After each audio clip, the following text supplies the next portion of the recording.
Mm. Perhaps another part of the Oxford application test application process, especially with history, is the history admissions test that you have to take. Can you give us some insight into how you prepared for it, or some advice going into a student who may have never have heard of an admissions test at all? Yeah, the dreaded hat. Okay.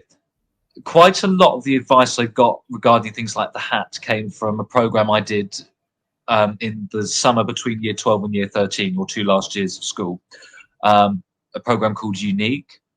And they talked about the fact that the hat test is not a test about knowledge. You don't have to cram historical facts. What they're testing is skill. What can you read and analyze and delegate from a text? It's about identifying and prioritizing what is important. So the sources they give you tend to be really ambiguous. What I should say about the actual format of the exam: you get given a source or an extract and a question to go with it, and you write an essay, and you go through the source and you highlight it and you draw things out, and then you write the essay. Don't worry about in fact, it's even better if you don't know anything about the period you're writing about, because you then don't get tempted to start bringing facts that you know from outside. It's the complete opposite of the interview. The interview, you should have something to talk about already. You should develop an interest in whatever. In the hat, just practice. You can find past hat tests located on the internet. The Oxford admissions website will have all these things, and a guide that's probably more effective than I am at telling you what to do.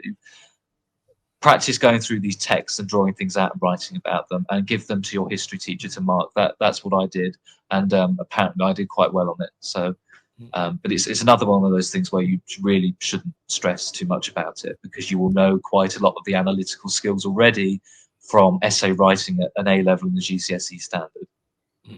If someone has not perhaps developed those critical analysis or the critical thinking skills yet, and perhaps are still applying to Oxford, then how would you recommend developing that? Would you recommend writing essays, because that's always a clear way to do it? Or do you think there's any books, maybe historical, more academic historical books that they could read to just get a taste of how historians present themselves?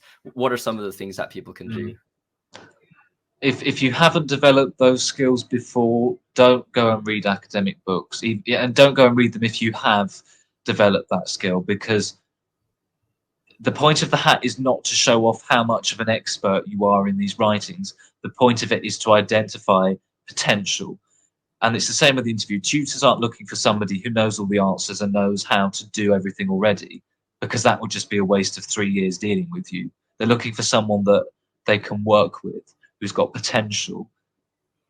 Honestly, if you don't have those skills already, just go and practice as well. That's the best thing you can do. Don't think about it too much. Go and do it. And if you don't study history in your school, maybe email the head of department and say, oh, hello, I'm so and so, and I study biology, but I want to do history at university. Would you mind having a look at this? I would hope and predict that they would say yes, or maybe even direct you to someone else to talk to. Just don't be afraid to ask for help, even if you haven't taken their study at A level, they're not going to be offended. Or if you haven't taken their subject at A level, they're not going to be offended, because if you're serious about doing this and you've gotten to the extent where you've made the effort to ask, they'll recognise that. So just don't be shy. Go and ask for help.